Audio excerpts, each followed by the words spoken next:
बिस्मिल्लाहिर्रहमानिर्रहीम, अस्सलामुअलैकुम नाज़रीन, आप देख रहे हैं द लास्ट आवर और मैं हूं यासिर रशीद और मेरे साथ हैं सीनियर सहाफ़ी राना अजीम साहब। नाज़रीन, इस वक्त अपोजिशन का रवैया हुकूमत के खिलाफ काफ़ी जारहाना हो चुका है। एक जानिब हुकूमत से इल्ज़ामात लगाए जाते हैं तो दूसरी जानिब अपोजिशन की जानिब से तुर्की बतुर्की जवाब भी आता है। दिन भर प्रेस कॉन्फ्रेंसेस का सिलसिला शुरू रहता है। PDM ने पहले जलसे का ऐलान किया तो उसके बाद तारीख भी इल्तवा का शिकार हो गई, तजादात भी सामने आने लगे। अब इस तजादात पे कौन सा एक नुक्ता होगा जिस पर दीगर जमातें मुत्तफिक हो जाएंगी और उसके बाद हतमी तारीख का ऐलान किया जाएगा। इस पूरे माहौल में क्या हुकूमत पाकिस्तान यानी पाकिस्तान तहरीक इंसाफ को किसी खदशात का भी सामना है? अगर अपोजिशन इस बात पर मुत्तफिक हो जाती है कि असेंबलियों से इस्तीफे दिए जाएंगे तो फिर पाकिस्तान तहरीक इंसाफ की हुकूमत क्या असेंबलियां तोड़ने का फैसला करेगी? एक जानिब शेख रशीद साहब ये दावा करते हैं कि पाकिस्तान पीपल्स पार्टी कभी भी इस्तीफों के ऑप्शन पर रजामंद नहीं होगी, तो दूसरी जानिब दीगर अफराद ऐसे हैं जो ये कहते हैं कि ये ऑप्शन अभी भी मौजूद है। इस्तीफों के हवाले से शेख रशीद साहब का क्या कहना है, पहले वो देखते हैं, फिर अपने मेहमान को इंट्रोड्यूस करवाएंगे। इमरान खान जिसका नाम है वो असेंबली तोड़ देगा, इनको NRO किसी कीमत पर नहीं देगा, किसी कीमत पर नहीं देगा। ये उसका फैसला है कि चोरों, डाकुओं, लुटेरों, बेईमानों, करप्ट, डिसऑनेस्ट, स्लगिश और वो लोग जिन्होंने इस खजाने से लूट कर गैर मुल्की खजाने भरे हैं, वो असेंबली तोड़ देगा, उनको कभी माफ नहीं करेगा। और इंशाअल्लाह ताला इमरान खान पाकिस्तान में 5 साल पूरे करेगा। और जो मैंने शीन लीग का है अभी बताना मुनासिब नहीं है 1-2 दिन में, मैंने तो बहुत लंबी डेट दी है, 31 दिसंबर से 20 जनवरी तक शीन लीग बनेगी और जरूर पीपल्स पार्टी कभी इस्तीफे नहीं देगी। सूरज मशरिक से मगरब में निकला है, पीपल्स पार्टी इस्तीफे। नाज़रीन, हुकूमत और अपोजिशन की सियासी जंग पर बात करने के लिए पाकिस्तान तहरीक इंसाफ के रहनुमा सद्दाकत अब्बासी साहब ने हमें ज्वाइन किया। अब्बासी साहब, बहुत शुक्रिया आपके वक्त का। अब्बासी साहब, असेंबलियों पे तो बाद में बात करेंगे। अपोजिशन एक इल्ज़ाम ये लगाती है कि हमें इल्म था कि हुकूमत का रवैया ऐसा होगा, लेकिन PDM की तश्कील के बाद 10 दिन में ये ज़ातियात पर उतर आए। ये मोहम्मद ज़ुबैर साहब की जानिब से कहा गया। क्या वाकई पाकिस्तान तहरीक इंसाफ की हुकूमत ज़ातियात पर उतरी है या फिर अपोजिशन का ये वावेला मजीद कुछ अरसे इस तरह का ही जारी रहेगा? जी बहुत शुक्रिया। देखें, अब हुकूमत को ज़ातियात पे जाने की ज़रूरत नहीं है। उनकी ज़ातियात है और उनकी ज़ातियात है बेसिकली उनका पैसा और वो है उनका हमारा इख्तलाफ राय।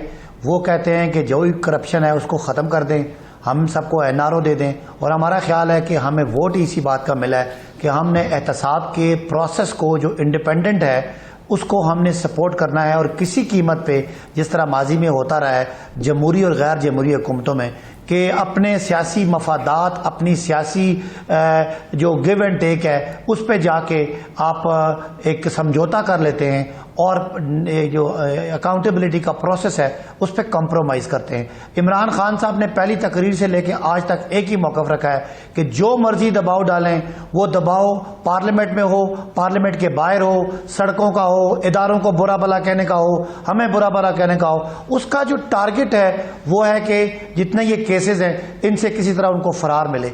तो हमारा बड़ा वाज़े मौक़िफ़ है, ये हमारा अपोजिशन से इख्तलाफ है। बाकी मुल्की उमूर पे, माशी उमूर पे हमारा कोई इख्तलाफ नहीं है। लिहाजा ये हमारी एग्जिस्टेंस की बात है कि हम इस एहतसाब के प्रोसेस को ना रोकेंगे ना इस पर कोई समझौता करेंगे। अब्बासी साहब, आपने कहा कि ना रोकेंगे ना समझौता करेंगे। शेर रशीद का कहना है कि हो सकता है अगर बहुत ज़्यादा प्रेशर पड़ता है NRO के हवाले से, प्रेशर मीन्स कि सियासी सारी जमातें इकट्ठी हो जाती हैं, तो फिर इमरान खान असेंबली तोड़ देंगे लेकिन इनकी बात नहीं मानेंगे। क्या असेंबली तोड़े जाने के कोई इम्कानात हैं?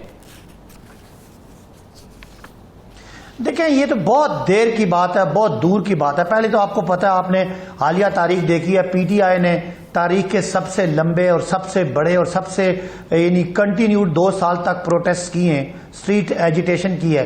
तो इनमें तो दम खामी नहीं है। आपको पता है वो पॉलिटिकल पार्टियां जो कभी मजहबी जो पार्टियां उनको तस्लीम नहीं करते थे, पीपल्स पार्टी, उनका फजल रहमान साहब को सरबराह मान लेना इटसेल्फ इस बात की डिफीट है कि उनके पास लोग नहीं है, उनके नजरिए से इख्तलाफ है। लिहाजा वो मान ही इसलिए रही है कि उनके पास लोग नहीं है और फजल रहमान स्ट्रीट पावर उनके पास कुछ ना कुछ है, हमारे मदरसों के बच्चे उनके पास हैं। तो ये इटसेल्फ हमें इसकी कोई थ्रेट नहीं है। शेख रशीद साहब ने जो बात की है वो आखिरी बात है, मुमकिन ही नहीं है। अच्छा चलें, शेर रशीद साहब की बात मुमकिन नहीं है, बिल्कुल ठीक हो गया। अब्बासी साहब, ये मुझे बता दें कि आपके पास क्या ऐसा कुलिया है, आपके पास ऐसा क्या चीज़ मौजूद है कि आप इतने मुतमिन होकर बैठे हैं? आपकी हुकूमत बहुत मुतमिन होकर बैठी है कि जो मर्जी हो जाए हमें कुछ नहीं होगा। क्या इनके अंदर आपने दरार डाल दी है? क्या इनके कुछ बंदे तोड़ लिए हैं? क्या कोई ऐसे आपके पास चीज़ मौजूद है कि असम्बलियों से इस्तीफ़ों के वक्त एक बड़ी तादाद इस्तीफ़े नहीं देगी? क्या चीज़ ऐसी? राना साहब, बड़ा अच्छा सवाल है आपका। हमारे पास वो क्या चीज़ है, एतमाद की कुंजी क्या है? वो है हमारा इखलाकी जवाज़, हमारी मॉरल अथॉरिटी। हमें पता है और लोगों को इस बात का इल्म है कि इमरान खान ईमानदार आदमी है। सबको पता है, पूरे पाकिस्तान को पता है, चाहे वो मीडिया में है, चाहे वो सियासत में है, हमारी पार्टियों में या उन पार्टियों में, कि जरदारी साहब और नवाज शरीफ साहब दोनों ने मुल्क को बेपनाह लूटा है। लिहाजा हमें वो एतमाद है कि हम साफ सुथरे हैं, हमें एतमाद है कि हम सच पे हैं, हमें एतमाद है कि हमारा लीडर कभी कॉम्प्रोमाइज़ नहीं करेगा। इसलिए हमें उस अवामी सपोर्ट का, इखलाकी सपोर्ट का, इखलाकी जवाज़ का, मॉरल अथॉरिटी का हमारे अंदर एतमाद है, जो मुझ में भी है, मेरे वोटर में भी है और मेरे लीडर में भी है।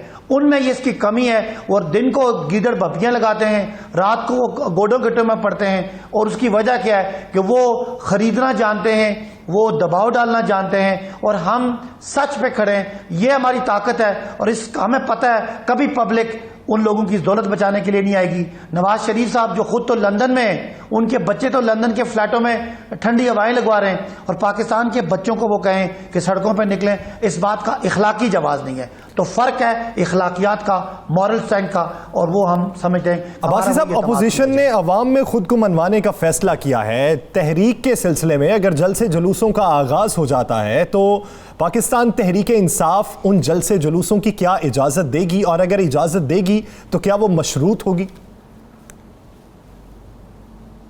देखिए, मैं समझता हूं, मैं एक सियासी कारकुन हूं और मैं एक तंजीम साजी मैंने की है, नॉर्दर्न पंजाब का मैं प्रेसिडेंट हूं। मैं हफ्ते वाले दिन इंशाअल्लाह, ये कमिंग सैटरडे है, इस दिन लियाकत बाग में आपको अपनी तंजीम साजी का असर दिखाऊंगा। तो मैं समझता हूँ किसी को भी जलसा जुलूस की कोई पाबंदी नहीं होनी चाहिए। अगर वो पुरअमन तरीके से अपना एहतजाज का हक रिकॉर्ड करना चाह रहे हैं तो उनको हक होना चाहिए। अगर वो हद तोड़ें तो जितना हद तोड़ें इतना उन पर कानून की अमलदारी होनी चाहिए। लिहाजा हमें कोई खतरा नहीं है कि पंजाब में, KPK में, जहां हमारी हुकूमतें हैं, हमारे साथ लोग हैं, हमारे साथ वोटर सपोर्टर हैं, वो आके हमारा मुकाबला कर लें। अगर सड़क पर लोग आते हैं, सिवाय चंद गिने चुने लोगों के, उनके साथ लोग ही नहीं है। मैं आपको ये ग्राउंड की फीडबैक दे रहा हूं, तो हमें कोई खतरा नहीं है और मैं समझता हूं उनको कोई रुकावट नहीं होनी चाहिए। अब्बासी साहब, गद्दारी का मुकदमा दर्ज होने के बाद पाकिस्तान मुस्लिम लीग नून के बेशतर कायदीन का रवैया जो है वो बागियाना हो चुका है। शाहिद खाकान अब्बासी साहब कहते हैं कि हिम्मत है तो हथकड़ी लगाएं। क्या हुकूमत को इस रवैये से कोई खदशा भी है? देखें, मैं ये समझता हूं कि ये बड़ी अफसोसनाक बात है कि हमें इस हद तक जाना पड़ा है। लेकिन देखें, क्या कोई इखलाकी जवाब बनता है कि मुल्क का 3 दफ़ा हल्फ उठाने वाला वज़ीर आज़म जाके पाकिस्तान में जो हमारे मिसाइल टेक्नोलॉजी है उसके बारे में कोई कमेंट करे? क्या ये कौम के जो उन्होंने वादा किया हुआ है, कौमी जो राज है, हमारे जो सिक्योरिटी रिलेटेड हमारे राज हैं, उनको इस तरह फाश करना, क्या वो किसी को भी इजाज़त है कि वो दूसरे मुल्क में बैठ के पाकिस्तान के सिक्योरिटी के इदारे जो रोज़ जिनके जवान हमें लाशों के तोहफे देते हैं और हमारी तहफ़्फ़ुज़ के लिए वो अपनी जानें देते हैं, उनको हम इस तरह दुनिया के सामने इस तरह उनकी तज़हीक कर सकते हैं? तो ये तो बड़ी अफसोसनाक बात है। मैं बड़ा डेमोक्रेटिक माइंड का आदमी हूँ, लेकिन वो तनकीद करें, हम पे करें, तनकीद करें, इदारों पे जो जिन पे तनकीद की इजाज़त नहीं है उन पे करके। तो आप दुश्मनों का बयानिया अगर लेंगे तो वो तो आपको पता है, इससे पहले भी और आज भी और आज के बाद भी, अगर कोई फौज के और आवाम के दरमियान खलीज डालने की कोशिश करेगा तो ये पाकिस्तान की सलामती, पाकिस्तान के जो पिलर्स हैं जिन पर पाकिस्तान की रियासत खड़ी है, उनको हिलाने के मुतरादिफ है। मेरा ख्याल है कानून के दायरे में रह के काम करें, वरना कानून हरकत में आएगा। अच्छा, आपने पिछले प्रोग्राम में हमें कहा कि हर सूरत में बिल पास होगा। बिल पास हो गया। 30, 35, 31 जो लोग उनके नहीं आए अपोजिशन के, वो आपके राब्तों में थे, आपकी मोहब्बत में थे, हुकूमत पाकिस्तान की मोहब्बत में थे, या आप उसे कह सकते हैं कि पाकिस्तान की मोहब्बत जो आप, मेरे लिए तो सारे बेवतन हैं, क्या समझते हैं वो आपके राब्तों में थे? राना साहब, मैंने प्रोग्राम के पहले हिस्से में कहा कि एक चीज़ होती है जो आपके अंदर जब पता हो कि आपकी लीडरशिप सच्ची है, आपका नज़रिया सही है, आप दिल से साफ हैं, आपसे गलतियां भी होती हैं, हालात भी ख़राब होते हैं, आप कभी गिरते भी हैं, कभी उठते भी हैं, लेकिन लॉन्ग टर्म में सच्चाई हमेशा जीती है। हमें पता है कि हम सच पे हैं और दूसरों को पता है कि वो ज़ातियात पे हैं। इसलिए मेरा ख्याल है हमेशा ही जब भी कौमी मामलात और जाती मामलात आएंगे तो लोग कौमी मामलात को तरजीह अब्बासी साहब, देंगे। अपोजिशन ने ये जो इल्जाम लगाया कि बैरिस्टर शहजाद अकबर भी उस काउंटिंग के दौरान खड़े थे और साथ ही साथ वो ये भी इल्जाम लगाती रही कि हमारे बेशतर अरकान को जबरदस्ती पकड़ के खड़ा किया गया। अच्छा जी, मैं इस वाक़े का ऐनी गवाह हूँ। बैरिस्टर शहजाद और मैं तकरीबन मेरे वो पिछली लाइन में थे और जब बैरिस्टर शहजाद और डॉक्टर बाबर अवान बैठ गए तो मुझे नहीं पता था, मैं नया पार्लियामेंटेरियन हूँ, मैंने कहा आप खड़े हों, तो सब ने कहा नहीं ये खड़े नहीं हो सकते बिकॉज इनकी गिनती नहीं है। ये बिल्कुल झूठ है, सफ़ेद झूठ है। मैं बिल्कुल राना साहब आपके प्रोग्राम में बतौर एक मुसलमान हल्फिया बात कर रहा हूँ कि ये झूठ है। जहाँ तक उठने बैठने की बात है, एक आदमी हमारा खड़ा था जो पीछे खड़ा था और वो उसकी सेहत खराब थी, वो बैठ गया। उसके बैठ जाने पे एतराज़ हुआ कि वो खड़ा क्यों नहीं है, तो उसने कहा मेरी तबीयत खराब है। मुझे अब एग्जैक्टली याद नहीं है उस बंदे का नाम क्या है। उस पर तो कुछ थोड़ा बहुत वावेला हुआ, कोई ऐसा वहां पे झगड़ा न था। इन्होंने बाद में बनाया, बड़ी हैरत वाली बात है वो। और मेरा ख्याल है असेंबली के कैमरास भी लगे हुए हैं, वो मेरा ख्याल है वीडियोज भी मिल सकती हैं। बहुत शुक्रिया सदाकत अब्बासी साहब इस हवाले से देने के लिए। नाज़रीन, दीगर इशूज पर बात करेंगे एक शॉर्ट ब्रेक के बाद। स्टे विद अस।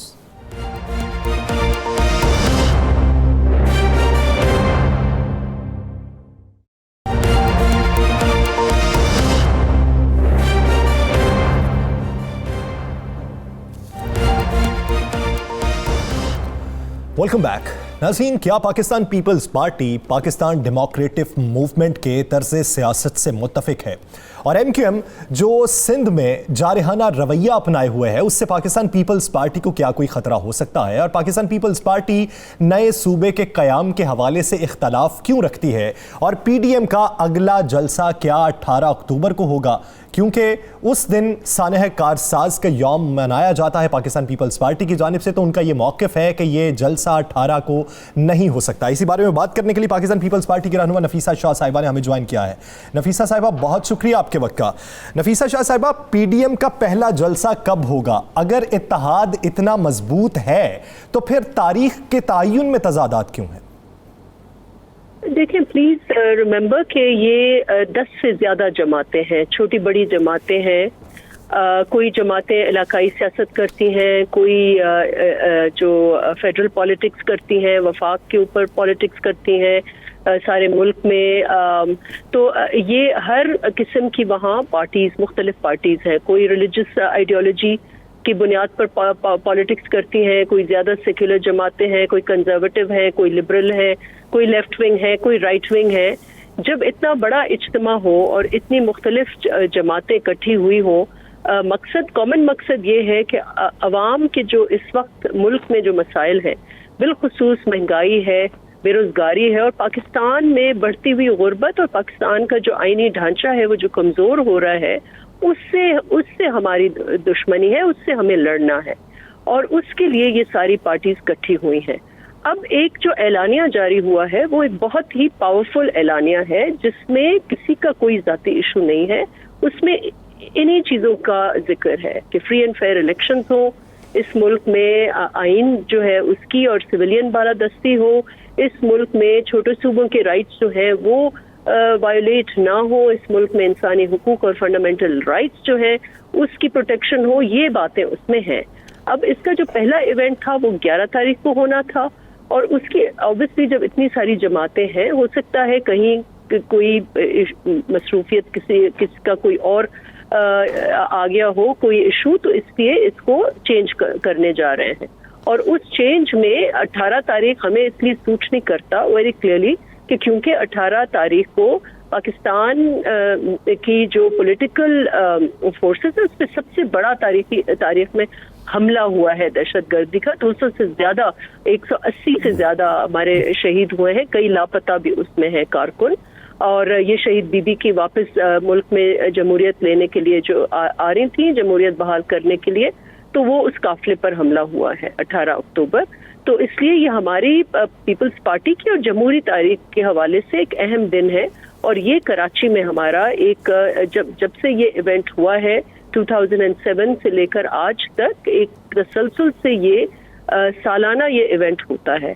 और क्योंकि ये इवेंट हम इस साल भी करेंगे तो इसलिए एक बार फिर मशावरत होगी स्टीयरिंग कमेटी की और नई डेट्स आ जाएंगी, तो उसमें कोई परेशानी की तो बात ही नहीं है। सही। अच्छा जी, बिल्कुल आपने कहा एक डेट गुजर गई, दूसरी डेट आ गई नफीसा साहिबा। अगर 18 तारीख को मशावरत के बावजूद भी बाजिद रहते हैं कि 18 को ही प्रोग्राम होगा, तो क्या पीपल्स पार्टी उसमें शिरकत करेगी? देखिए, ये अब पार्टी फैसला करेगी। अब शिरकत किस लेवल की होगी ये डिबेट होगा। अब मैं नहीं समझती कि ये हो सकता है कि हम शिरकत ही ना करें, लेकिन किस लेवल की शिरकत होगी उस पर बात हो सकती है। लेकिन मैं समझती हूँ कि अगर एक कंसेंसस की बुनियाद पे एक ये फोरम चल रहा है और खुशअस्लीबी से चल रहा है, तो जो भी इसमें फैसला होगा वो मुशावरत से होगा। अच्छा, एक और सवाल का जवाब दीजिएगा। इस पूरे इत्तेहाद के अंदर दो ऐसी सियासी जमातें मौजूद हैं जिनकी सबसे ज़्यादा जड़ें अवाम में कहा जाता है, अवाम में है भी, और जो पार्लियामेंट के अंदर भी हैं, एक पाकिस्तान पीपल्स पार्टी और एक मुस्लिम लीग नून है। तो आप नहीं समझती कि पीडीएम की इस मुत्तहिदा जो आपका अपोजिशन इत्तेहाद है, इसकी सदारत दोनों में से किसी एक के पास होनी चाहिए थी? देखिए, आपको ये जो इत्तेहाद की पॉलिटिक्स होती है ये पावर पॉलिटिक्स से बिल्कुल मुख्तलिफ है। ये एक जदोजहदी सियासत होती है, इसमें पावर शो नहीं होता। Power show in the sense कि कौन चेयर हो रहा है कौन नहीं।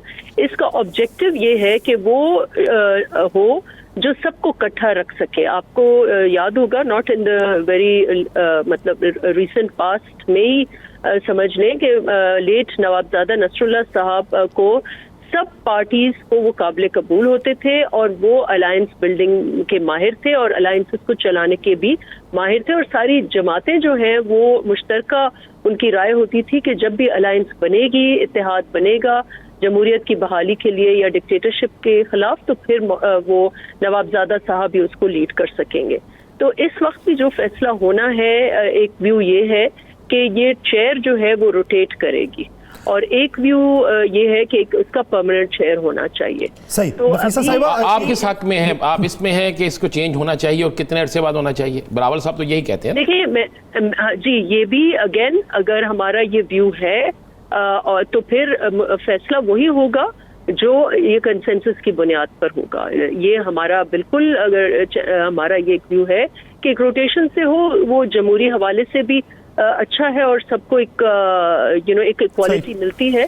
लेकिन अगेन इट ऑल डिपेंड्स कि हम वहाँ जो फोरम है, सिस्टम जो है वो बहुत इम्पोर्टेंट है। अगर हम जो हमारा एंड तक पहुँचना चाहें, अगर इस जदोजहद को कामयाब करना है और इस जाली फेक और सेलेक्टेड गवर्नमेंट से निजात दिलवानी है पाकिस्तान की अवाम को, तो सिस्टम उतना ही जरूरी है जितना ऑब्जेक्टिव है। नफीसा साहिबा, आप ये देखिए कि पाकिस्तान मुस्लिम लीग नून पे हालिया दिनों में एंटी एस्टेब्लिशमेंट और इदारों से मुतसादिम पॉलिसी का टैग लगा हुआ है।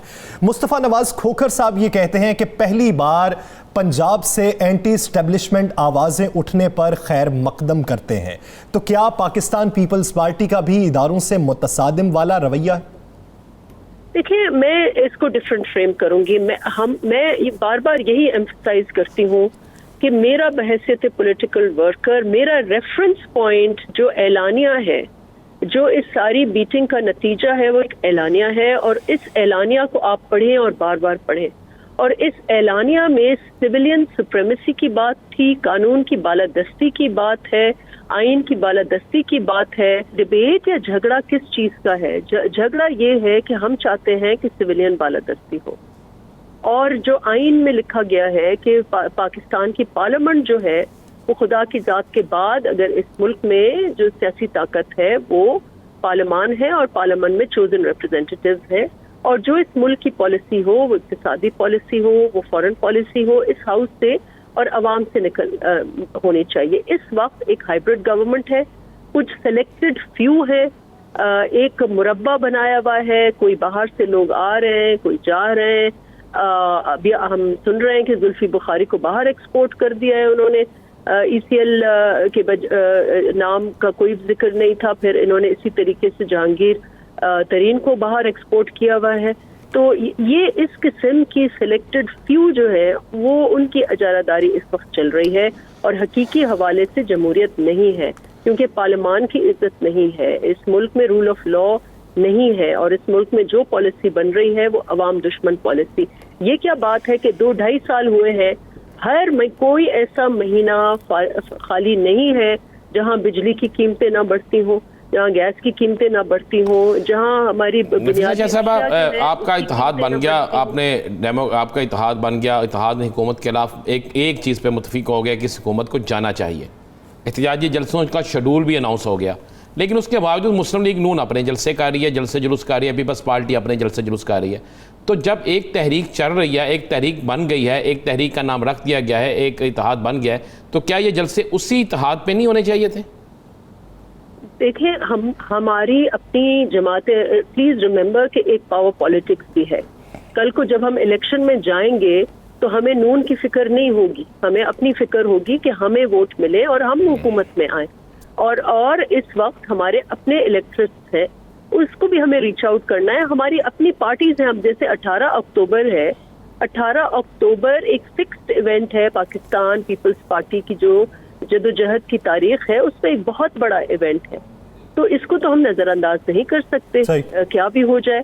और ये कोई ऐसा रूल भी नहीं है, पीडीएम का अपना जो एजेंडा है, जो अपना एलानिया है, उसके तहत एक तसलसल से वो मुहिम, जिसका रोड मैप पहले ही दे दिया था कि पहले चारों सूबों में प्रोग्राम होगा और फिर इस्लामाबाद की तरफ मार्च होगा और आखिर में अगर जरूरत पड़ी तो फिर इस्तीफों का भी ऑप्शन वहां मौजूद है। बहुत शुक्रिया नफीसा शाह साहिबा इस हवाले से अपना वक्त देने के लिए। नाज़रीन, ब्रेक के बाद बात करेंगे गुजरांवाला में पाकिस्तान मुस्लिम लीग नून के जलसे की। क्या वो मुकर्ररा तारीख पर होगा या इल्तवा का शिकार होगा? एक शॉर्ट ब्रेक के बाद स्टे विद अस।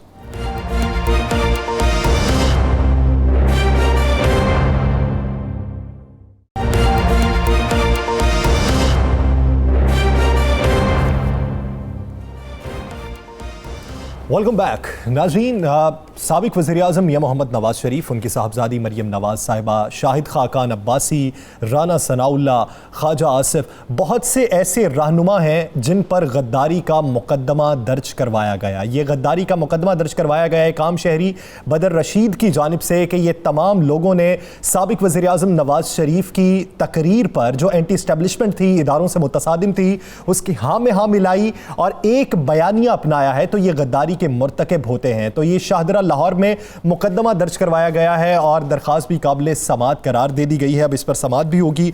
हमारे साथ शहरी मौजूद हैं बदर रशीद, जिन्होंने ये मुकदमा दर्ज करवाया। माहिर कानून अजहर सिद्दीक साहब हमारे साथ मौजूद हैं।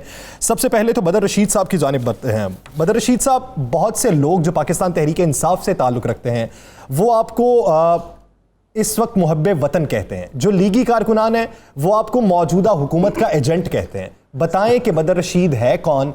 इतनी बड़ी ये ताकतवर शख्सियात हैं, आपने इनके खिलाफ मुकदमा दर्ज करवा दिया, कोई डर नहीं लग रहा? जी वालेकुम सलाम सर, मैं एक मुहब्बे वतन हूँ। 18 करोड़ जो है पाकिस्तानी, उनमें से एक अल्लाह पाक ने, समझ लो कि मैं ये इजाज़ समझता हूँ कि मुझे जो बख्शा है। तो आपने खुद ही सुना होगा, पूरी बल्कि पाकिस्तानी अवाम ने सुना है, जो इन्होंने पाक फ़ौज और दूसरे अदारों के हमारे जो हैं इनके ख़िलाफ़ जो बातें की हैं। तो मैं बस एक मुहब्बे वतन हूँ, पाकिस्तान का एक आम सा शहरी हूँ और मुझे अल्हम्दुलिल्लाह कोई डर नहीं है, कोई खौफ नहीं है। पाक आर्मी के लिए हम शाना बशाना खड़े हैं और जो है वो समझ लें हमारी जो है सर का ताज है वो। अच्छा, मुझे ये बताएं, आपने दरख्वास्त दी, बड़े ताकतवर लोग हैं, इसमें कोई दूसरी राय नहीं, कोई फ़ोन तो नहीं आया, कोई डरा तो नहीं रहा, कोई धमका तो नहीं रहा? फ़ोन जो है मुझे वो जो पाकिस्तान से तो अभी जितनी भी कॉलेज आई हैं वो तो ज़्यादा इतनी नहीं, वो बस पूछा ही है उन्होंने। और मुझे ज़्यादा ओमान से और जो है ना सऊदीया से, उस पर जो कॉलें आई है ना, उन्होंने मुझे जो बहुत टॉर्चर किया है कि आपके साथ जो है आप ये किसके कहने पे कर रहे हो, आपका किस जमात से ताल्लुक़ है। और मैंने उनको ये जवाब दिया, देखे आप जैसे गुफ्तगू मेरे साथ कर रहे हैं, मुझे तो आप पाकिस्तानी ही लग रहे हैं, क्योंकि आपकी वो पता चल ही जाता है कि ये पाकिस्तानी है, वहाँ के तो नहीं है। आप मुझ पे इस पे जो है मुझे बताएं कि ये क्या इन्होंने जो हमारे इदारों के ख़िलाफ़ जो आवाज़ उठाई है, ये अपने इक़्तिदार में इतने हवस है इनको अपनी इक़्तिदार की, तो कि ये हमारे मुल्क को इतना नुकसान पहुंचाना चाह रहे हैं और हमारी आर्मी को ये कमज़ोर बनाना चाह रहे हैं। आपने मुकदमा तो दर्ज करवा दिया, आपके मुकदमा दर्ज करवाने का रिएक्शन क्या आया? साबिक वज़ीर आज़म शाहिद खाकान अब्बासी का क्या कहना है, पहले अपने नाज़रीन को वो दिखाते हैं। आईन की बात करना बगावत है, हर पाकिस्तान में बगावत होगी। यानी जब कुछ ना रह जाए किसी पर इल्जाम लगाने के लिए तो कहते हैं जी ये बगावत कर रहा है। तो अभी तो मसला शुरू नहीं हुआ और बगावत का पर्चा दर्ज हो गया है। वज़ीर आला बुज़दार साहब से कहना चाहता हूँ कि आप इस मामले में ना पड़े, आप बड़े इनोसेंट आदमी हैं कि ये ना हो कल आपको कोई नुकसान पहुंच जाए। हम हाजिर हैं, हथकड़ी लगानी है हथकड़ी लगा लो, हिम्मत है तो लगाओ हथकड़ी। मुस्लिम लीग नून हाजिर है, ये नाम आपने लिखे, हिम्मत है तो लगाओ सबको हथकड़ी और मुकदमा अवाम के सामने चलाओ, वरना मुकदमा कल तुम्हारा चलेगा, तुम्हारी गद्दारी पे चलेगा। आज सियासत में गद्दारी ले आए हैं, जब कोई कहने को बात ना रहे ये आखिरी हरबा होता है। आज तो मामला शुरू नहीं हुआ, तुमने तो आखिरी हरबा भी इस्तेमाल कर लिया। ये मुझे बताए, आपको कोई खौफ तो नहीं, डर तो नहीं? अब क्या कहना, जिस तरह आप कह, आपको दूसरे ममालिक से फ़ोन आ रहे हैं, धमकियाँ दे रहे हैं, नंबर आपके पास होंगे जी, पाकिस्तान से फ़ोन आ रहे होंगे, अब ये एक बड़ा प्रेशर होगा, तो इस प्रेशर में क्या इस केस को आप आखिरी हद तक लेकर जाएंगे? ये जो है, मैं पर्सनली जो है वज़ीर आज़म पाकिस्तान इमरान खान से जो करता हूँ कि ये देखे ना ये कितने वो निडर हो के वो कह रहे हैं कि हमें हाथ कड़ी लगा के दाएं। अज़हर सिद्दीक साहब, मुकदमा दर्ज हुआ, बगावत का, गद्दारी का मुकदमा दर्ज हुआ, इदारों से मुतसादिम रवैये का हुआ और तमाम लोगों पर हुआ कि जो वो उस कॉन्फ्रेंस में मौजूद थे जिसमें साबिक वज़ीर आज़म मियां नवाज शरीफ ने तकरीर की है। क्या समझते हैं कि ये मुकदमा किस हद तक स्ट्रॉन्ग है और अदालत से इन लोगों को किस किस्म की सज़ा मिल सकती है? क्या इसे ये भी पॉलिटिकल विक्टिमाइजेशन करार देंगे? बहुत शुक्रिया। पहली तो बात है, पॉलिटिकल विक्टिमाइजेशन इस तरह तो नहीं होती है, ये कोई सियासी केस तो बनता नहीं है, इसलिए केस नहीं बनता है सियासी। अगर आपको थोड़ी सी हिस्ट्री याद हो, अल्ताफ हुसैन का केस याद हो, अल्ताफ हुसैन क्या ज़बान इस्तेमाल, लंदन से ही बैठे, इंग्लैंड से ही बैठे, क्या ज़ुबान इस्तेमाल करते थे और उनकी तकरीर, तशहीर और तस्वीर पर पाबंदी लगी। अब भी जो नवाज शरीफ साहब ने जो जुबान, जो मैं 2-3 चीजें छोटी सी बता दूं मिसाल के तौर पर, उन्होंने कहना है कि उनके खिलाफ करप्शन का कोई केस नहीं बनता, या ये इनके करप्शन में सजाएं हो चुकी हैं 2 में, अल अजीजिया में, एवन फील्ड में, और उनकी सस्पेंशन चल रही है। एक में सस्पेंड हुआ है, दूसरे में वो मेडिकल ग्राउंड के बेवकूफ बनाकर चले गए हैं। तो ये कौन कहता है? ये तो रिकॉर्ड और एडमिटेड बात है।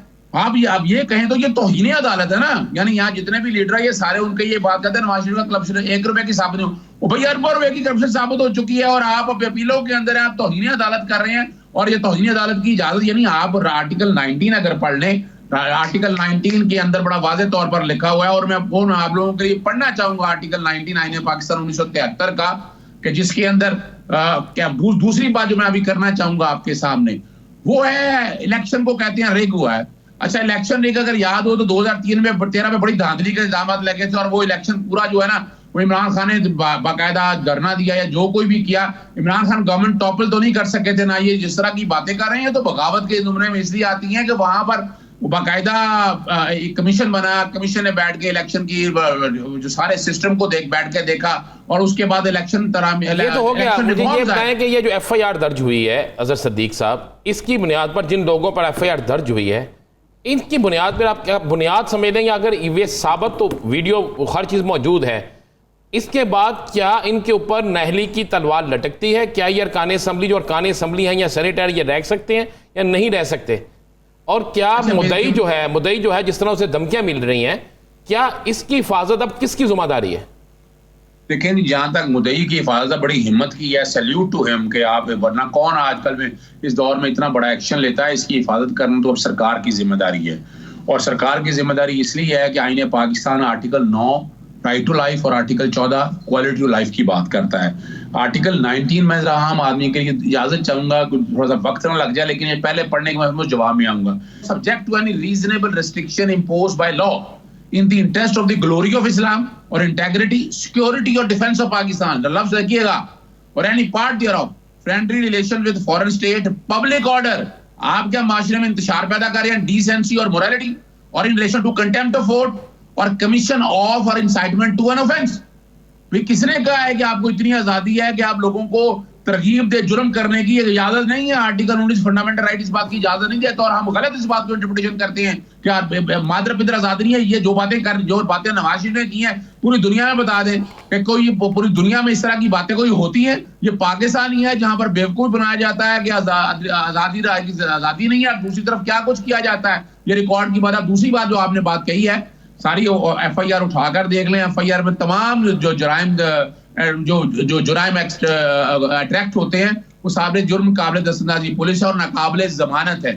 वजह ये है कि इसमें अब हरकत करता है कानून के नहीं, इमरान खान साहब हरकत करते हैं कि नहीं करते, ये इमरान खान का इशू नहीं है, ये तो स्टेट का इशू है। सही। बदर साहब, क्या आप कोई बहुत बड़े सियासतदान हैं, क्या बहुत बड़े जागीरदार हैं, या फिर आपका जो असर रसूख है वो बहुत ज्यादा है जिसकी वजह से आपने बेखौफ होके आपने मुकदमा दर्ज करवा दिया? क्या किसी ने आपको कहा था ये मुकदमा दर्ज करवाएं या जाती राय थी? ये सर मेरी अल्हम्दुलिल्लाह ये ज़ाती राय है। इन्होंने शायद खाकान बासी की आपने सुने भी होंगे कि ये एक मामूली सा कोई है, कोई शख्स है या जिसका कोई फ्यूचर नहीं है, पता नहीं, ऐसे कोई उन्होंने बात भी की थी। मेरा बेसिकली किसी पार्टी के साथ कोई ऐसा वैसा इशू नहीं है, ना किसी के कहने पे ये हुआ है। ये एक समझ ले कि दिल आज़ारी हुई कि जब हम कारगिल के भी देख लें कि जब हमारी फ़ौजें कितनी शहीद हो के आई, उन्होंने वापस बुलाई, तब का मैं खुद नून लीग का एक सपोर्टर था। आप नून लीग के सपोर्टर थे? मैं नून लीग का सपोर्टर रहा हूँ, लेकिन जब देखा कि कारगिल में देखा इनको, उसके बाद फिर ये मोदी को जब ये अपनी शादी पे इनवाइट करते हैं और कैसे इनसे मिलनसाज होता है इनका, और अब ये अपने इक़्तिदार की हवस में इतने गिर चुके हैं कि ये हमारे जो मुल्क को तबाही की तरफ लेके जा रहे हैं कि इतनी इनको जो है इक़्तिदार की हवस है। तो बस उसके लिए जो हमने आवाज़ बुलंद की और जो है अल्हम्दुलिल्लाह। नाज़रीन, इनके बकौल ये नून लीग के साबिक कारकुन हैं और पार्टी पॉलिसी से तजाद की बुनियाद पर इन्होंने ये फैसला किया कि इदारों से मुतसादिम अगर रवैया अपनाया जाएगा, अगर इदारों से आप मुतसादिम अपनी सियासत रखेंगे और आप उसको आवाम को भी उसी पर माइल करने की कोशिश करेंगे तो एक आम पाकिस्तानी उस पर माइल नहीं हो सकता। यही सोचकर इन्होंने मुकदमा दर्ज करवाया। बहुत शुक्रिया बदर रशीद साहब और अदीक साहब इस हवाले से अपना वक्त देने के लिए। नाज़रीन, दीगर इश्यूज पर बात करेंगे एक शॉर्ट ब्रेक के बाद। स्टे विद अस।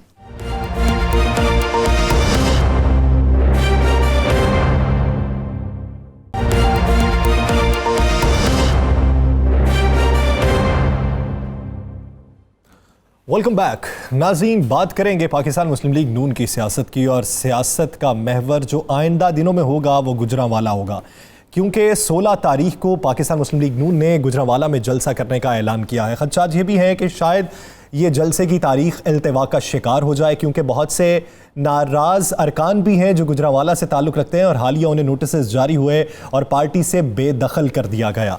तो इस सारे सिनेरियो में पाकिस्तान तहरीक इंसाफ ने भी 16 तारीख को गुजरांवाला में जलसा करने का ऐलान किया है और उनका यह दावा है कि 16 तारीख को वो जो जलसा होगा वो पाकिस्तान मुस्लिम लीग नून के जलसे को मात दे देगा। इसी इशू पर बात करने के लिए नाराज MPA पाकिस्तान मुस्लिम लीग नून अशरफ अली अंसारी साहब हमारे साथ मौजूद हैं और पाकिस्तान तहरीक इंसाफ के गुजरांवाला के मरकजी रहनुमा हाजी यूनुस अली अंसारी साहब मौजूद हैं। तौफीक भट्ट जिनका ताल्लुक पाकिस्तान मुस्लिम लीग नून से है वो भी हमें ज्वाइन कर चुके हैं। बहुत शुक्रिया आप तीनों अहबाब का इस हवाले से अपना वक्त देने के लिए। सबसे पहले अशरफ अंसारी साहब आपकी जानिब आऊँगा। अगर 16 तारीख को पाकिस्तान मुस्लिम लीग नून का जलसा होता है तो अशरफ अली अंसारी उस जलसे में कहाँ पे खड़े दिखाई देंगे? बिस्मिल्लाहिर्रहमानिर्रहीम। बहुत शुक्रिया जी। जो पाकिस्तान मुस्लिम लीग नून ने 16 अक्टूबर को गुजरांवाला में जलसा करने का ऐलान किया है, वो जलसा किस लिए हो रहा था, उसका एजेंडा जो है ये मैं समझता हूँ कि पाकिस्तानी कौम और ख़ुसूसन गुजरांवाला के अवाम की बड़ी खुशकिस्मती है कि वो एजेंडा जो है वो पहले ही डिस्क्लोज़ हो चुका है। 2 तारीख को जब गुजरांवाला की मकामी क़यादत जो है जब उसने वहाँ पर एक मीटिंग की जो जलसा के हवाले से जो उन्होंने लाहे अमल तैयार करना था, तो वहाँ पर कैप्टन सफदर साहब ने और मुस्लिम लीग नून की जो मकामी क़यादत है उन सब ने मिलकर जो उनके दिल में था वो उन्होंने उसकी भड़ास निकाल ली और उन्होंने साबित कर दिया कि 16 अक्टूबर को जो जलसा करने वो गुजरांवाला में जा रहे हैं वो ना पाकिस्तान के अवाम के लिए है, ना पाकिस्तान के लिए है, ना कश्मीर के लिए है, ना इस्लाम के लिए है, बल्कि उनका एजेंडा सिर्फ़ और सिर्फ पाकिस्तान के इदारों को जो है वो निशाना बनाना है, पाकिस्तान के इदारों की साख जो है वो मुतासर करके इंडिया को खुश करना उनका एजेंडा है। तो मैं तो पहले भी बता चुका हूँ कि अल्हम्दुलिल्लाह हम मुल्क और कौम से प्यार करने वाले लोग हैं, हम ऐसे किसी एजेंडे का हिस्सा नहीं बन सकते जो हमारे इदारों के साथ है। तौफीक भट्ट साहब, क्या वाकई आपका एजेंडा यही है? ये जो अशरफ अंसारी साहब हमारे भाई MP हैं मुस्लिम लीग नून के, इनसे मैं ये सवाल करता हूँ कि अगर ये समझते हैं कि इस वक्त जो एजेंडा इस तरह है जो ये लोग मुस्लिम लीग नून के कह रहे हैं, तो फिर इनको इखलाकी तौर पे मुस्लिम लीग नून की जो नशिस्त है उसको छोड़कर उस सीट से इलेक्शन लड़ना चाहिए जो जिनको ये सही समझते हैं। और अपनी बात में ये करता हूँ, अल्हम्दुलिल्लाह हम महबे वतन लोग हैं, हमारा कायद मियां नवाज शरीफ महबे वतन है। किसी कारकुन का, किसी पाकिस्तानी का, किसी मुस्लिम लीग नून की लीडरशिप का ऐसा एजेंडा नहीं है। हमारे कायद मियां नवाज शरीफ ने तमाम अदारों को दोनों हाथ से सलूट किया है। और साहब अगर ऐसा एजेंडा नहीं है तो फिर बार बार आपके कायदीन पे FIRs गद्दारी की क्यों दर्ज हो रही हैं? लाहौर में भी हुई, गुजरावाला में भी हुई। तकलीफ ये बात है, हमें किसी जैसे पॉलिटिकल लोगों को पकड़ते हैं, गिरफ्तार करते हैं, ये एक रिवायत है पुरानी बदकिस्मती से।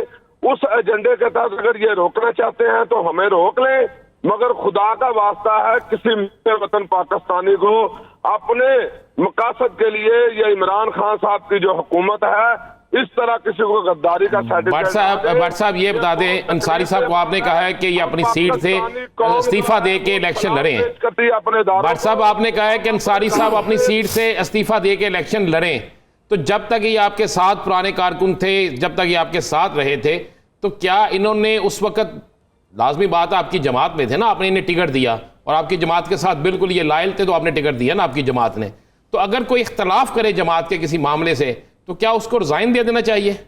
मैंने इनको इख्तलाफ करने का हक है, मगर ये जो बात करते हैं ना, किसी को ये जिस तरह ये बना के रुख को चेंज करते हैं, हम पाकिस्तान की अवाम की नुमाइंदगी कर रहे हैं और कह रहे हैं। अंसारी साहब दें जवाब, पाकिस्तान की अवाम की नुमाइंदगी करने वाले हैं वो, और आपने उनको ये कह दिया कि इनका एजेंडा जो है ये इदारों से मुतसादिम है। मैं आपका शुक्रगुजार हूँ जी, आपने मुझे मौका दिया और भट्ट साहब को आपने लाइन पे लिया ताकि दुनिया को हक़ाइक़ का इल्म तो हो।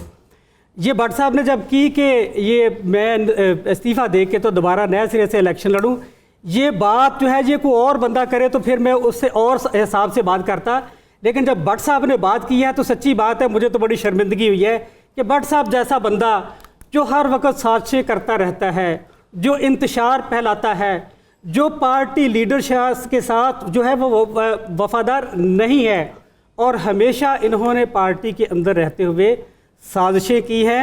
और जो 2018 का मेरा इलेक्शन था उसमें वो लोग बशमूल भट्ट साहब जो मुस्लिम लीग नून के टिकट पे इलेक्शन लड़ रहे थे, भट्ट साहब समेत इनके MNA ने, इनके और भी बहुत सारे MPA साहबान जो हैं, ये तो अपने कायद जिसको नवाज शरीफ जिसको कायद कहते हैं उसके कहने पे तो ये वोट नहीं देते। इनसे हलफ लें, इनसे कसम उठवाएं, इनको मस्जिद में लेके जाएं, इनके MNA को लेके जाएं। ये मुनाफिकतों का एक टोला है जो मुसल्लत है, जो कौम को वर्गलाता है, कौम के दुख दर्द का नारा लगा के तो अपने जो मुहिब्बे वतन लोग हैं, जो कमिटेड लोग हैं, उनके खिलाफ ये प्रोपेगेंडा करते हैं। मुल्क पाकिस्तान की जो तहफ़्फ़ुज़ और सालमियत के जो इदारे हैं, जिनकी वजह से आज हम महफूज हैं, जिनकी वजह से आज हम यहाँ पर बैठकर इज़्ज़त और वक़ार के साथ प्रोग्राम कर रहे हैं, उन इदारों को ये खुश करने के लिए उनके ऊपर जो है ये कीचड़ उछालते हैं। भट्ट साहब आपकी वतन से मोहब्बत किन अल्फाज में आश्कार की? अंसारी साहब ने जवाब आप ही दे सकते हैं। हम यही तो अफसोस की बात है, ये कहते हैं हलफ उठाएं, ये करे वो करे। इसने खुद हलफ दिया था, मैं मौके का गवाह हूं, इसने कलमा पढ़ के कहा था कि मैं नवाज शरीफ से वफादार रहूंगा। इसको कहो कि ये मियां नवाज शरीफ को इतना गलत समझता है तो इस्तीफा दे। यूनुस अंसारी साहब, 16 तारीख को पाकिस्तान मुस्लिम लीग नून ने जलसे का ऐलान किया, आपने भी किसी जलसे का ऐलान कर दिया, वो इस जलसे को मात किस तरीके से देगा? ये मैंने जलसा नहीं रखा जी, हमने तहरीक पाकिस्तान के प्लेटफार्म से हमने एक रैली का इनकाद किया है और उसकी हैसियत कानूनी तौर पे जो इन्होंने 2 तारीख को कैप्टन सफदर की मौजूदगी में जो मुल्क के ख़िलाफ़ गद्दारी के कलमात कहे, जिसकी FIR सैटेला टाउन गुजरांवाला के थाने में दर्ज हो चुकी है और इंशाअल्लाह ताला ये तफीक भट्ट साहब जो बोल रहे हैं ये गद्दारी करने में शामिल थे उधर। आज मैंने डीसी गुजरांवाला को रैली के लिए 16 तारीख को 1 बजे दिन के इंशाअल्लाह ताला पीटीआई के प्लेटफार्म से हम एक रैली निकालेंगे और पाकिस्तान की आवाम उस दिन देख लेगी कि ये लोग अंसारियों का वोट नून लीग लेती है। 1 करोड़ वोट इनको अंसारिया को पड़ता है और अंसारी 2 एमपीए इनको हजम नहीं हुए, एक मौलाना गयासुद्दीन और अशरफ अंसारी। और ये भट्ट साहब अशरफ को काउंसलर कहते हैं। भट्ट साहब आप अगर काउंसलर हो जाएं आपका खुरम काउंसलर अंसारी साहब इधर सातिया से बाहर निकलते हैं। तौफीक भट्ट साहब सर ये जवाब दे दें, अगर इनकी भी रैली होती है, आपका भी जलसा होता है, तो फिर तसादम का खतरा होगा।